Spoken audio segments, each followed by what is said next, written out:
നിയമസഭാ തെരഞ്ഞെടുപ്പ് ലക്ഷ്യമിട്ട് പ്രഖ്യാപിച്ച നവകേരള സർവേയിൽ സംസ്ഥാന സർക്കാരിന് കനത്ത തിരിച്ചടി. നവകേരള സർവേ നിയമവിരുദ്ധമെന്ന് ചൂണ്ടിക്കാട്ടി ഹൈക്കോടതി റദ്ദാക്കി.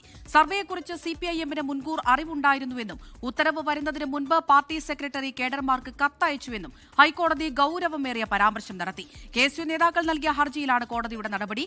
സർക്കാരിന്റെ കരണത്തേറ്റ അടിയെന്നാണ് പ്രതിപക്ഷത്തിന്റെ പ്രതികരണം. സ്വാഭാവികമായിട്ടും സർക്കാരിൻ്റെ മുഖത്തേറ്റ ഒരു കനത്ത പ്രഹരമാണ് ഈ ഹൈക്കോടതിയുടെ ഈ വിധി പ്രസ്താവം എന്ന് പറയുന്നത്. കാരണം എല്ലാ വിധത്താലും അപമാനിക്കപ്പെട്ട അല്ലെങ്കിൽ ഇവർ എന്ത് പരിപാടി അവതരിപ്പിച്ചാലും ഇതാണല്ലോ അവസ്ഥ എന്ന് പൊതുസമൂഹം വിശേഷിപ്പിക്കുന്ന ഒരു സാഹചര്യത്തിലേക്കാണ് മുന്നോട്ട്. ഇവർ നടത്തുന്ന എല്ലാ നാടകങ്ങളും പൊളിയുകയാണ്. PR നാടകം അത് ഒരു തിരശീല വീഴുന്ന ഒരു സാഹചര്യമാണ് നിലവിലുണ്ടായി. ഇവർക്ക് പ്രതികരിക്കാൻ സാധിക്കില്ല.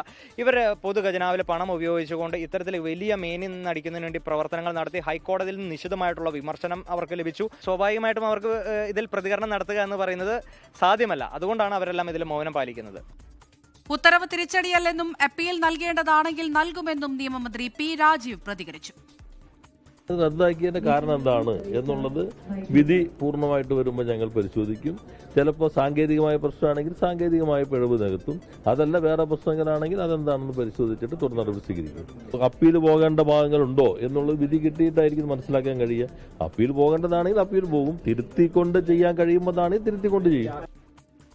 വിഷ്ണു സുരേഷ് കൊച്ചിയിൽ നിന്ന് വിവരങ്ങൾ നൽകാനായി ചേരുന്നുണ്ട്. വിഷ്ണു, വലിയ തിരിച്ചടി തന്നെയാണ് ഹൈക്കോടതിയിൽ നിന്ന് സർക്കാർ ഏറ്റിരിക്കുന്നത്. നമുക്കറിയാം, തെരഞ്ഞെടുപ്പ് അടുത്തിരിക്കുന്ന സമയത്ത് ഇങ്ങനെയൊരു സർവേയുമായി മുന്നോട്ട് പോകുന്നത് ഏത് രീതിയിലായിരിക്കുമെന്നൊക്കെ ചോദ്യങ്ങൾ ഉണ്ടായിരുന്നു.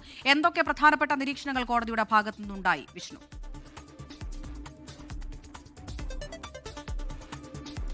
അമൃത, 85,000-ഓളം വാളണ്ടിയർമാരെ ഒരുക്കിക്കൊണ്ട് 80 ലക്ഷത്തോളം വീടുകൾ കയറി സംസ്ഥാന സർക്കാരിന്റെ ഭരണ നേട്ടങ്ങളുമായി ബന്ധപ്പെട്ടുള്ള സർവേയാണ് സംസ്ഥാന സർക്കാർ ഉദ്ദേശിച്ചത്. 20 കോടി രൂപ അതുമായി ബന്ധപ്പെട്ട് വകയിരുത്തുകയും ചെയ്തു. ഇതിനെതിരെയാണ് 2 പൊതുതാൽപര്യ ഹർജി ഹൈക്കോടതി ചീഫ് ജസ്റ്റിസിന്റെ ബെഞ്ചിന് മുമ്പാകെ വന്നത്. കഴിഞ്ഞ ദിവസങ്ങളിൽ അതുമായി ബന്ധപ്പെട്ടുള്ള വാദങ്ങളൊക്കെ നടന്നു. അതിലാണ് ഇന്നിപ്പോൾ ഉത്തരവ് വന്നിരിക്കുന്നത്. സംസ്ഥാന സർക്കാരിന്റെ നവകേരള സർവേ റദ്ദു ചെയ്യുന്നു എന്നാണ് ഹൈക്കോടതി ചീഫ് ജസ്റ്റിസ് അതുമായി ബന്ധപ്പെട്ടുള്ള ഉത്തരവിൽ വ്യക്തമാക്കിയത്. അതിൽ പ്രധാനപ്പെട്ട കാര്യങ്ങൾ ചൂണ്ടിക്കാണിക്കുന്നത് ഒന്ന് സാങ്കേതികമാണ്. അത് ഇപ്രകാരമാണ്: ഈ ഫണ്ട് അലോക്കേഷനുമായി ബന്ധപ്പെട്ട് ഈ പദ്ധതിക്ക് വേണ്ടിയുള്ള ഫണ്ട് അലോക്കേഷൻ ബഡ്ജറ്റിൽ വിലയിരുത്തിയിട്ടില്ല. ഒപ്പം ധനകാര്യ കമ്മീഷന് അംഗീകാരമില്ല. ബിസിനസ് റൂളിന് എതിരാണ് ഇത്തരത്തിൽ തുക അനുവദിക്കുന്നത്. അതുകൊണ്ട് തന്നെ സ്പെഷ്യൽ PR ക്യാമ്പയിൻ എന്ന പേരിൽ 20 കോടി രൂപ PRD വകുപ്പിന് ഈ ഇനത്തിൽ അനുവദിക്കുന്നത് ഭരണഘടനാ വിരുദ്ധമാണ്, ചട്ടവിരുദ്ധമാണ് എന്ന് കോടതി ഇതിന്റെ സാങ്കേതികത്വം ചൂണ്ടിക്കാണിച്ച് പറയുന്നുണ്ട്. മറ്റൊന്ന്, രാഷ്ട്രീയമായി CPM-നെ പ്രതിരോധത്തിലാക്കുന്ന പരാമർശമാണ് കോടതിയുടെ ഭാഗത്ത് വന്നത്. അതിൽ പ്രധാനമായി പങ്കുവഹിച്ചത് MV ഗോവിന്ദൻ അയച്ചൊരു കത്താണ്. ഈ പദ്ധതിക്ക് സംസ്ഥാന സർക്കാർ അംഗീകാരം നൽകുന്നത്, മന്ത്രിസഭ കൂടി അംഗീകാരം നൽകുന്നത് 8/10/2025 എന്നാൽ അതിനു മുൻപ് തന്നെ MV ഗോവിന്ദൻ CPM-ന്റെ അണികൾക്ക്, CPM-ന്റെ കേഡർമാർക്ക് ഈ പദ്ധതിയുമായി ബന്ധപ്പെട്ടൊരു കത്തയക്കുകയും ഈ പദ്ധതിയുടെ ഭാഗമായി പ്രവർത്തിക്കണമെന്ന് ആവശ്യപ്പെടുകയും ചെയ്തു. അതായത് പദ്ധതിക്ക് അംഗീകാരം ലഭിക്കുന്നതിന് മുമ്പ് തന്നെ CPM-ന്റെ സംസ്ഥാന സെക്രട്ടറി എങ്ങനെയാണ് ഇത്തരത്തിലൊരു കത്തയച്ചത് എന്ന് ഹർജിക്കാർ ചൂണ്ടിക്കാണിച്ചു. അത് രാഷ്ട്രീയ പ്രേരിതമാണെന്ന് ആ കത്തിന്റെ സ്വഭാവത്തിൽ നിന്ന് മനസ്സിലാകുമെന്ന് ഹർജിക്കാർ ചൂണ്ടിക്കാണിച്ചു. അതേ നിലപാട് തന്നെ ഹൈക്കോടതിയും സ്വീകരിക്കുന്നു. അതുമായി ബന്ധപ്പെട്ട് ഈ കത്തിന്റെ വിശദാംശങ്ങൾ തേടി ഹൈക്കോടതി MV ഗോവിന്ദനോ കക്ഷി ചേർത്തുകൊണ്ട് അദ്ദേഹത്തിനോട് സത്യവാങ്മൂലം സമർപ്പിക്കാൻ ആവശ്യപ്പെട്ടിരുന്നു. എന്നാൽ അദ്ദേഹം നൽകിയ സത്യവാങ്മൂലം അത് തൃപ്തികരമല്ല എന്ന നിലപാടാണ് ഹൈക്കോടതി സ്വീകരിക്കുന്നത്. ഈ CPM കേഡർമാരെ ഈ പോർട്ടലിൽ തള്ളിക്കയറ്റാനുള്ള ഒരു ശ്രമമുണ്ട് എന്ന ഹർജിക്കാരുടെ ആരോപണത്തിന് ബലം നൽകുന്നതാണ് ഈ MV ഗോവിന്ദന്റെ കത്ത് എന്ന് കോടതി ചൂണ്ടിക്കാണിച്ചു. ഒപ്പം മറ്റൊരു പ്രധാനപ്പെട്ട പരാമർശമുള്ളത് ഇതിന്റെ ഒരു കാലാവധിയുമായി ബന്ധപ്പെട്ടാണ്. ഈ പദ്ധതിയുടെ നടത്തിപ്പുമായി ബന്ധപ്പെട്ട ഉദ്ദേശശുദ്ധിയിൽ തന്നെ കോടതി സംശയിക്കുകയാണ്.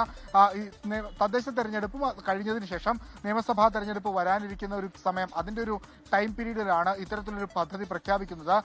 ആ പദ്ധതി കൊണ്ട് ഇത്രയേറെ ഡാറ്റകൾ കളക്ട് ചെയ്യാൻ പറ്റുമോ എന്ന് കോടതി ചോദിക്കുന്നുണ്ട്. അതിനുവേണ്ടി 20 ലക്ഷം രൂപ മുടക്കുക, അതിൽ ചില പ്രായോഗിക ബുദ്ധിമുട്ടില്ലേ എന്നൊരു ചോദ്യം കോടതിയുടെ ഭാഗത്തുണ്ട്. അങ്ങനെ സമഗ്രമായി സർക്കാരിന് ഏറ്റ കനത്ത തിരിച്ചടിയാണ് കോടതിയുടെ ഭാഗത്തുണ്ട്. സർക്കാരിന് മാത്രമല്ല CPM-നും ആ തിരിച്ചടി ബാധകമാണ്. അമൃത, അതായത് ഉത്തരവ് തിരിച്ചടി അല്ല എന്ന് തന്നെയാണ് ഇപ്പോൾ നിയമമന്ത്രി പറയുന്നത്. അതുപോലെ തന്നെ അപ്പീൽ നൽകേണ്ടതാണെങ്കിൽ നൽകുമെന്നും അദ്ദേഹം അല്പസമയം മുമ്പ് പ്രതികരിച്ചു. ലോകത്തെവിടെയായാലും ഏത് സമയത്തും 24 വാർത്തകളും ഓഗ്മെന്റഡ് റിയാലിറ്റി പാക്കേജുകളും എക്സ്പ്ലെയിനറുകളും വിശദമായി കാണാൻ ഞങ്ങളുടെ YouTube ചാനൽ നിങ്ങൾക്ക് സബ്സ്ക്രൈബ് ചെയ്യാം.